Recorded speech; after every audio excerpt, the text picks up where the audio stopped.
Gundam.tk presents God Gundam.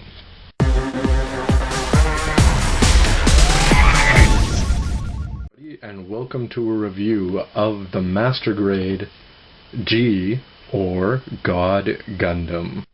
When everything's put together, this is really the simplest Gundam there is. You just get a body, two beam sabers, a whole pile of extra fists, the core lander, and of course the head. Let's take a look at the parts. The legs are very simple in design, and for the knee joint you can bend them here. The ankle is very impressive. It can go all over the place, forward and back. The heel and toes can go together, and the ankle guard really doesn't get in the way, and it looks really good with the black sticker on there. One thing that should be noted is there's a lot of very subtle lining, and some of these were really deep channels that are easy to line, and some of them are very subtle, so you're going to have to go over that a couple times before you get it the right consistency.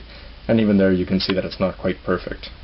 For the arms themselves, the shoulder is on a pivot joint inside, so you can slide that in and out like that. The arm can turn around no problem here. The elbow brings it up almost to a 180. And here I've just got a regular fist in this, but what you can do is that this claw is on a pivot joint that you can see in there, and that slides forward, and that would be used to cover the hand for the final attack. And these claws go up. Now one thing I really like is that this black part here isn't lined with marker, that's done with a sticker, and because of that I think it looks a little more solid. The waist and chest get bolted on very early in the construction phase, but this is just a single piece lined. This has one sticker for the King of Hearts and some black lining on there. The back skirt lined as well. Now there's a huge cavern here, and you'll put the core lander in there when it goes in. The arms are okay, but nothing fancy, and you can see the yellow Vulcans, and when you open this up, you reveal 3 instead. Now, one thing that, of course, the God Gundam is famous for is that it can turn this up, and inside you have a very nice-looking sticker. So that's a raised sticker with a good mark for the King of Hearts inside. For 2001, I think these were the best beam sabers ever made. They're long, wide, unique shaped, not just straight. Let's throw some lining on there, and I think that they're a nice addition. Now, of course, where would the God Gundam be without the God finger?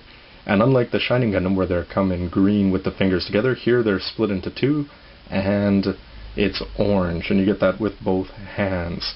So when he does his erupting God finger, I think it looks great in the anime, and it'll look good with this figure too.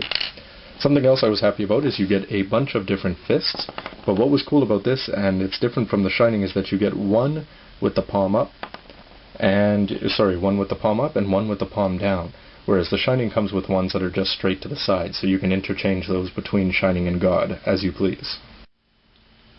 I think the head of the G Gundam is very, very cool, but one thing that's going to be frustrating about it is that it takes a lot of time to line well. And even when you think you've got it right, you're going to have one part thick and one part thin, and you're going to have to go over that pretty carefully. But it still looks good. The double yellow antennas, V antennas, are a very nice touch and very unique compared to most other Gundams. And the double camera lenses in the front in green look good. But you have deep lines in a lot of places that are easy to line, and the other ones, so you're going to have to be careful, like on the sides. Putting this together could not be any simpler, so let's get to it. All you have to do is put the ball joints onto the lower legs, and then plug the arms into the sides. The head doesn't have a polycap, it just snaps onto here. So here's the Domon Kasshu figure. It comes with just an extra little piece that you put on for balance, and a headband that's separate, and this is pretty huge. So to give you an idea, here it is, it comes up almost to the waist panel of the G Gundam. Now if you've seen the anime, it's very cartoony and very Street Fighter-ish, so all this guy has to do is get angry, snap his fingers, and wherever he is, the God Gundam will burst out of the ground, the mountains, or wherever, and here it is, the God Gundam.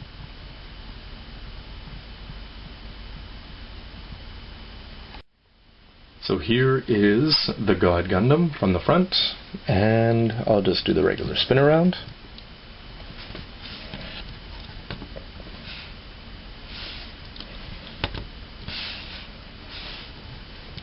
And you can see the hole in the back where we'll put in the core lander. Now the core lander is very big as well, so just to give you an idea, here it is beside the Domon figure. And you have the cockpit in clear parts, the body is all blue and white and red fins. And all this is going to do to transform is that you just bend this down, the nozzles don't move at all, and that plugs into the back like this. And it locks into place, and then you have the God Gundam with its wings on. One thing to note is when you're putting in the core lander, you have to be careful that you push it in at the bottom so that you actually get the clips. There's clasps and a hole, and they'll clip into place. With the wings on the back, the God Gundam is a little bit more impressive looking just because it has some more width.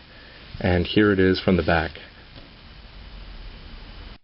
For size comparison, here's the God next to the Master Grade granddaddy of them all, Gundam on the left hand side. And the God Gundam is a little bit shorter, but it seems to be taller than the Shining Gundam. And there's Domon Kasshu calling Amuro out. One thing I'm not a huge fan of is that when you open up the multiplier, is that it covers up the lower part of the chest. But if you look at it from below, it looks pretty good, but you lose the effect of the head at the top. But where would any Gundam from G Gundam be without a super mode?